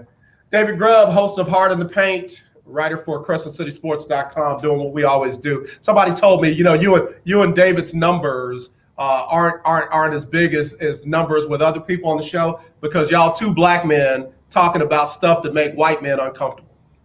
I don't worry about numbers. I don't either. I don't worry about no numbers at all. I'm gonna talk till I can't. Say what I'm, speak my mind till I can't. Like if that's what I'm doing, if I'm making white men uncomfortable, then thank you for the power. I appreciate it. I'm not a chair. I'm not a sofa. I'm not here for you to be comfortable. Yeah. David, so again, we got a game tonight. We got the Rockets and Oklahoma City. We'll get back to that. But pretty interesting Miami-Milwaukee matchup at 5:30. Milwaukee got shocked, I think, in game one of their second round matchup. Do we see the same thing tonight, or does Giannis find his swag and get everybody else involved as well? They have to do better defensively, first and foremost. The one team I talked about with some other folks was in the East that was really dangerous, I thought, was Miami, because no one wants to play a team that's going to be committed to defense for 48 minutes and isn't going to do the things that typically, if you're the Bucks, you take advantage of stupid teams all the time. That's what they do. That's why they're able to go on runs, because you make mistakes or you try to catch them. Miami doesn't play that way. Eric Spoelstra doesn't get flustered. He's not even really looking at you as the opponent. He's looking at the end game. Right. And so I think that makes it very difficult for Milwaukee. And the one thing that they don't take away is the 3-point shot. And Miami has Duncan Robinson. They've got Goran Dragic, and even Jimmy Butler's been hitting his. And they got Kelly Olynyk, and they've got, they just have a lot of guys who can shoot from the outside. Milwaukee takes away the drive and the free throw. They're going to have to take away the three from Miami. They're going to have to force them to put the ball on the floor and attack the rim that way, because if they let them stand out there and shoot, Miami just has about 6 guys who can all make threes. So I think it's not going to be an easy series for Milwaukee at all. And then you look at the other one, Boston and Toronto. Now Boston up 2-0. That's a shock to me. Yeah, I was getting ready to get to that in a second. Let me get back to Miami and Milwaukee for a second. Does Milwaukee have enough firepower? Yeah, they got enough scoring. They can score. They don't have. That's not their problem. Okay. Is that if they don't defend that outside shot, that's always the thing that gets them. Because Middleton played well, Giannis played well. They didn't play, didn't have like a historic level game, right. But on any other night, that's what they give you. So you can't be disappointed in that. It's just that they didn't. That fourth quarter, Miami just put it on them. Just the clamps. They didn't let them score, and then every missed shot turned into a bucket on the other end. So if you're Milwaukee, you can't have that kind of stretch where you're just letting your opponent get. You got to be mentally tougher than Miami because you're talent-wise, their top end is better than Miami's, but 1 to 15, Miami's gap is not as big. That bottom 5 of Milwaukee, but that top 10 of Milwaukee is so good. Right. But it's just that bottom portion. And with Miami, they might bring any one of those guys on any night, and you just don't know. Right. Now let's get to Toronto and Boston. This is the Boston team that I was saying we should have been seeing all along. And I've been killing Brad Stevens because, bruh, you got on paper one of the better rosters in the game, and they're finally starting to play like it. Is Toronto in trouble?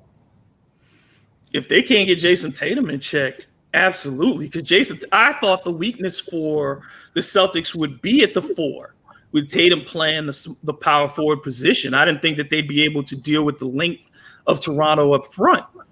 But Toronto's front court, Pascal Siakam hadn't played that great. Serge Ibaka didn't get enough minutes, I don't think, last game. But they're playing into Boston's hands right now.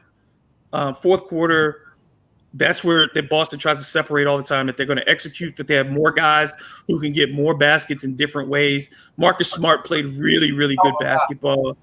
He looked like the pit bull. He looked like the pit bull last night. I mean, what he had 4 threes in a row and was D'ing up on the other end. Marcus Smart came to play last night. So for the Celtics, it's just going to be, can you continue to get the kind of performance? Jason Tatum's making himself into a superstar in this postseason. This is where names get made.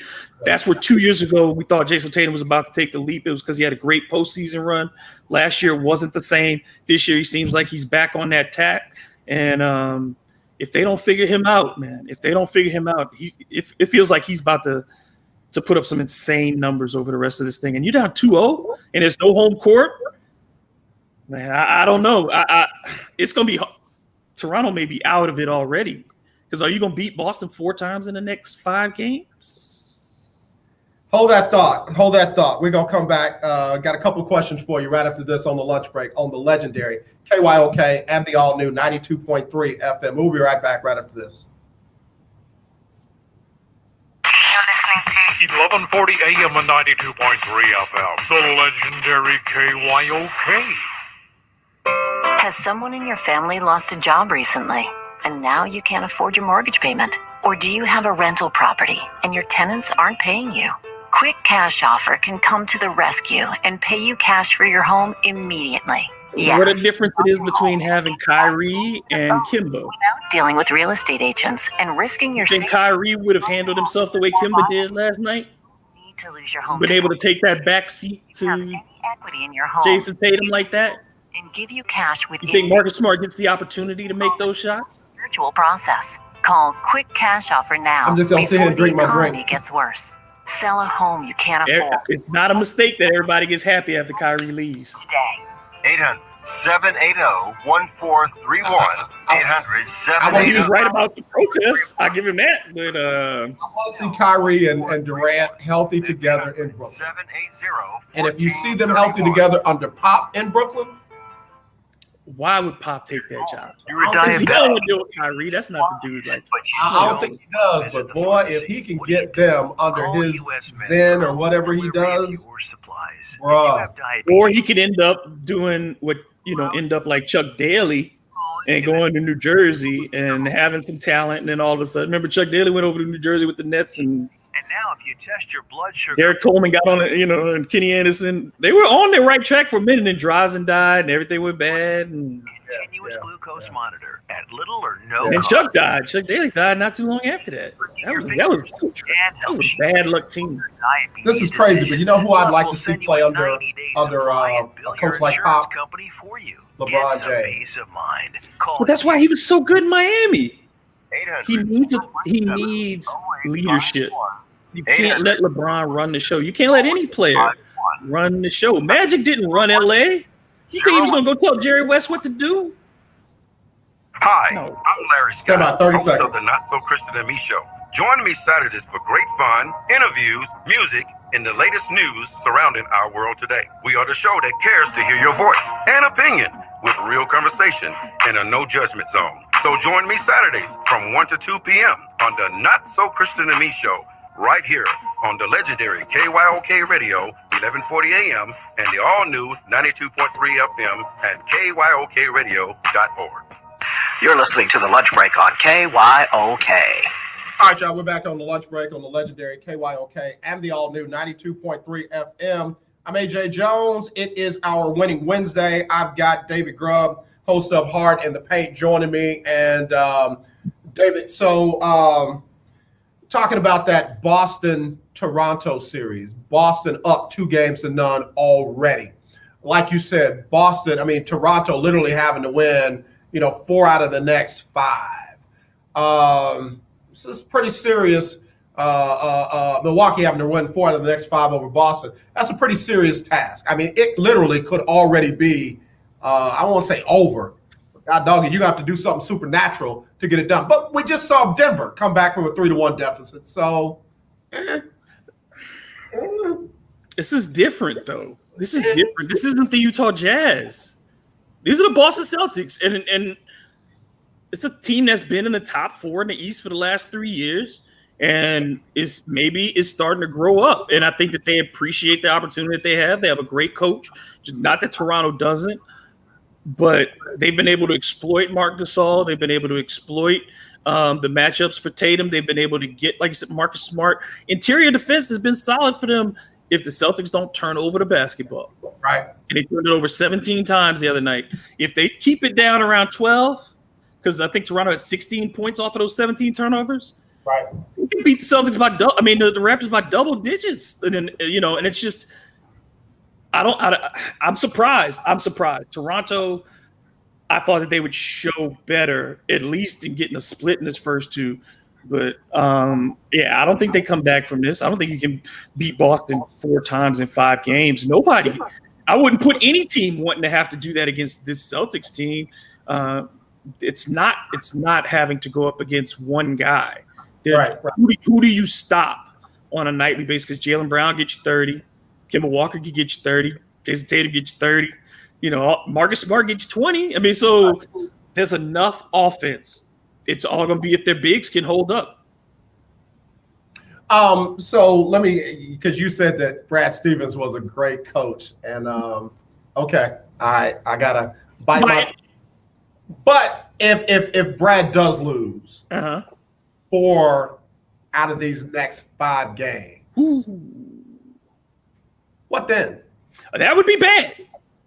If he loses this series, that'd be bad. Last year, it's about Kyrie. Last year was about Kyrie. That step backwards was about Kyrie. And I'm willing to take that. But if he loses 4 out of these next 5, that'd be really, really bad. It would change every perception about it. It would change. It absolutely would change every perception about it. If they lose this series this way, it would change everything. Bro. Because before this, you can either say they overachieved for 2 seasons, which they did, and then last year they underachieved, which was awful.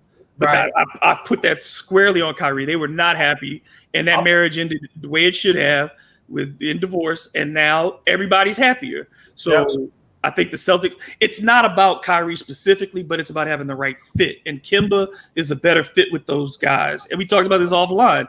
I don't think those guys get the opportunities in the 4th if Kyrie has the ball in his hands that they got last night, being able to give it to each other. And there wasn't one guy to key on. Right. So, we're not allowed to bet on this show because it's a Christian radio station, but I will friendly wager you an Arizona iced tea that if they lose 4 out of the next 5, Danny Ainge doesn't fire him. No, I don't think he's fired. No, he wouldn't get fired. Okay, well then Then just send me an Arizona iced tea, then, please.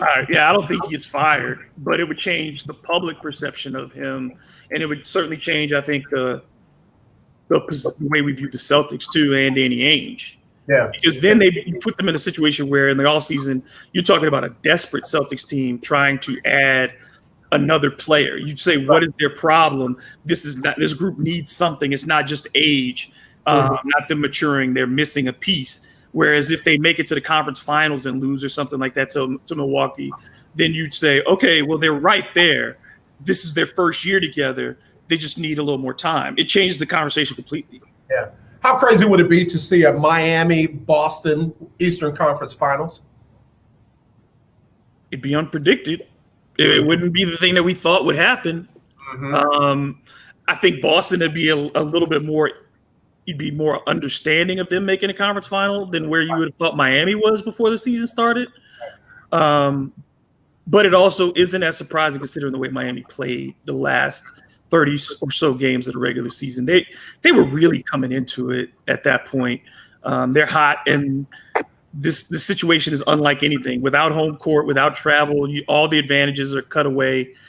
So yeah, it would be surprising, but in this bubble, are we just living with surprises and just saying we'll see what happens anyway? And you just kind of, all of our preconceived notions are kind of thrown out the window right now. Yeah. To me, you just got to be able to play right now. You got to play well, make fewer mistakes, play some defense, put the ball in the basket, whether it be from 3 or 2. You got to put the ball in the basket. Let's go over on the West side. What we saw out of Jamal Murray and Donovan Mitchell was special. Go back in your mind. You won't be here tomorrow for Throwback Thursday. Go back in your mind and think of guys that made their names during a playoff run. Who comes to mind for you? I mean, well, in my lifetime, the first one you start off with was, I'd say Andrew Toney. He's one of those guys who made his name. In the Boston Massacre, when the Sixers just went in there and he just lights out in that series. He's one of those guys. Michael Ray Richardson. Yep. When the Nets beat the Sixers the next year in '84 in the first round, when the Sixers were the defending champs, and it's Michael Ray Richardson just went nuts in that series. Isaiah Thomas announced his arrival in that series against the Knicks against Bernard King that they lost in 5 games to the Knicks, and he and Bernard went off against each other every night. So those were the ones that really started it for me. At this stage, I would say the first one who really did it with these young guys was probably, I think that's when we kind of, a lot of these guys we predicted, but for somebody who really came into their own, I think the last one would be when Paul George kind of went from guy that we knew to superstar by getting to the Eastern Conference Finals. Right. A couple local ones here. Mad Max, Vernon Maxwell in that '94 run, dude. Bruh, I mean, especially when you got, the other big names on that team that you had. I mean, Maxwell he was that dog. He became Mad Max then for me. I saw his tweet last night. Yeah. That dude he ain't changed. Bruh, at all. And then I'm going to go back to, remember Isaiah Thomas, the other Isaiah Thomas, when he made the run, to the Eastern Conference Finals with Boston. When they got by, when he finished runner-up for MVP that season in Boston. Yeah. We kind of knew about him. I mean, he was already in that conversation as like best undrafted player of all time. He's one of those people. I mean, I think Paul George was a little bit different. Okay. Paul George was a guy who he's okay. I didn't really view. I still don't view him as a superstar. I don't think he's a transformational player. I think he's a very good player. But at that moment, people were assuming that he was about to take that step to be an MVP, that Indiana was on the verge of being a power. I don't think you thought Isaiah Thomas, the second one, was going to carry a Boston team for 4 or 5 years. The other guys kind of announced their place at the NBA hierarchy. Yeah. Another name here locally would be Robert Horry. Horry. There's Sam Cassell. Sam Cassell. Yep. Sam's about as clutch as they come. What about Mario Elie? Big piece. You know what I mean? Like, he has moments. He has signature moments. The kiss off is always going to be there as a signature moment, but you view him as in the context, you wouldn't say he's as big a factor in the history of a teams as Robert Horry was to go from place to place and be the impactful player that he was. So I'd say Ellie, Ellie was a guy who stepped up in his moment. So he's like a Steve Kerr or, a John Paxson or something. You stepped up in your moment, but you didn't announce yourself. People already respected Mario Ellie, around the league as a guy who just battled his way, stuck around, CBA guy, made it to the NBA. But he was it never was an announcement. You know what I mean? Robert Horry, what he did in Houston became the precursor for everything else. Same with Sam Cassell, same with Isaiah Thomas. I think that's what you're looking for, is that first playoff moment becomes a tone setter. We'll see if that's the case for Jamal Murray, because we've already kind of expected this stuff out of Donovan Mitchell for 2 years. Jamal Murray's been one of those guys we've kind of been waiting on. So we'll see if it carries over into next season or if it was just one of those series. I'm going to give you one more. Kevin Durant, the year he joined Golden State. No, I think he had done it. They had made the finals already in Oklahoma City, and Durant was MVP candidate by that point. I think that made him in the conversation for best player in the world. Okay, and that's why I said it's like he was already at a high level, but he almost turned into a different player. Yeah, like, winning 2 finals MVPs and embarrassing LeBron offensively. He literally made LeBron say, they're too good. We can't beat them. He literally made his first run when he won MVP. That would be one. Okay. That established Kawhi all of a sudden as, he can be a star, not a role player. Now Kawhi Leonard, you're like, he could be a star at this point. And I would also probably, I guess, who else would be one that in Dwayne Wade's first. Yeah. When they beat New Orleans in the first round, and he had a buzzer beater in Game 5. I mean, to advance them, I would say that was one of those two where Dwayne Wade announced, I'm not the fourth guy in this draft. I'm as good as anybody who's here. Yeah. Okay. Yeah, I was thinking about that because, like I said, Murray and Mitchell, man, they when I tell you they entertained us, like that was just amazing. Somebody's calling in. Let's see what they got. Hello, you're live on the lunch break. Who's this? Hey, Jay. Yeah, who's this?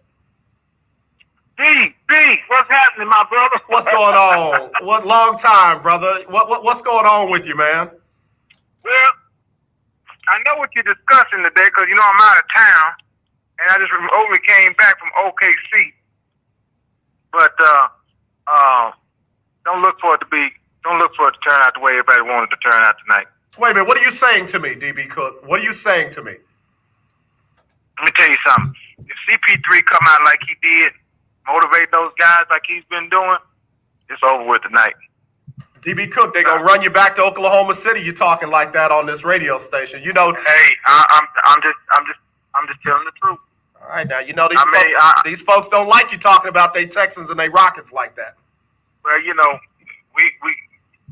got the same problem that you've been encountering over the last few years. You got the young kids on that OKC team. They're gonna penetrate they found a weakness by penetrating the middle because you don't have anybody big in the middle. So with them penetrating the middle, you're going to kick it out. Who you going to kick it out to? You got 2 shooting guards out there that'll fire at the rock like crazy.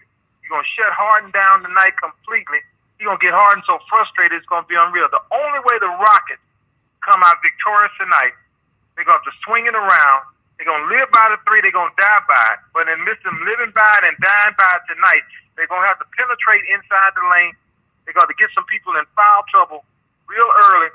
And they're going to keep their foot on the accelerator. If they take their foot off of the gas, that OKC team, those young buds, they're going to run them right out of the gym tonight. Okay, DB Cook, I'm up against it, man. I got to run. It's good to hear your voice after all this time. Tell the family we say hello, bro. Likewise. I know it's late, but I had to throw that in there for you just to rally your chain before you got off there. I don't mind it, man. You be safe out there, DB. All right, then. All right. Man, and this a long-time faithful Houston Rockets fan saying that it ain't going to happen tonight, bro. I don't believe it will either. I just don't think that they are able to do it. It's not a this year problem. This is a long-standing problem for this franchise. And I think a lot of people are going to Yeah, I think D'Antoni's going to get fired. I think there's going to be a huge overhaul. They're going to try to do something with this roster, but they ain't winning tonight. I just don't see it. I'm going on the other side of it. Rockets going to win tonight. I want my Arizona iced tea when they win. I will send you one if they lose. All right. All right. I like the you got to send me an Arnold Palmer because that's a Wake Forest dude. He likes this. I like my lemonade, my sweet tea, man. I like the energy one, so that's what I want. All right. Tell everybody where they can find you and follow you, man. At DM Grubb on Twitter and Instagram, and check out the website hitpwithdg.com, and go to Redbubble. There's some really cool stuff there to buy, and it'll get to you a little bit faster. You can use your Amazon points, whatnot, as well. But thank you all again. I love coming on every Monday and Wednesday, and I can't wait till next Monday. We appreciate you, man. Be safe and drop those podcasts so we can get them out. Yes, sir. All right, y'all. David Grubb, appreciate you, man. We'll go ahead and wrap it up with Sybil Wilkes. I'll see y'all tomorrow for Throwback Thursday. As always, let's not be divided. Let's be united. I love you. There is nothing you can do about it except wash your hands 30 seconds or more, wear your mask, and sanitize everything around you. Be sensitive to everybody around you. And when you see that racism, kill it. Not the person, the racism. All right, y'all. We go. What you need to know today about the coronavirus. The group representing the airline industry worldwide endorsed passenger coronavirus testing at airports as a method for resuming international travel by plane. The International Air Transport Association said that testing is one part of a 3-point plan that includes implementing guidelines and international coordination so that entrance requirements are the same in every country. The NFL and NFL Players Association has announced 4 new confirmed positive tests among players in their latest coronavirus testing results for August 21st through the 29th. 6 new confirmed positive test results were reported also among team personnel tested. In response to growing unrest and a lingering pandemic, Philadelphia Eagles owner Jeffrey Lurie criticized the government's handling of systemic racism and the pandemic, calling them a tragic embarrassment. Please visit SybilWilkes.com to subscribe to my free daily newsletter. Be informed, be empowered. That was a small boy. All right, y'all. I have got to go. Always a good show with David Grubb. Always enjoy his intellect, his passion, his knowledge, his expertise. Y'all keep following him. I got the website right there. Be sure and follow him. Be sure and listen to his podcast. Get on that site, buy some of the merch, and let's support our own, okay? And y'all know me. I just want to keep the message out there that just because other people don't understand what you have gone through, what you're going through, don't let them minimize it. No, you've never been a slave. No, they've never owned slave. But don't let them minimize the fact that there are things going on in this country that are not right, and it's time to bring a change to them. It's that simple. So you stay focused, you stay faithful, and know that we're fighting in this together, all right? Not this, definitely this. Love y'all. Y'all be safe.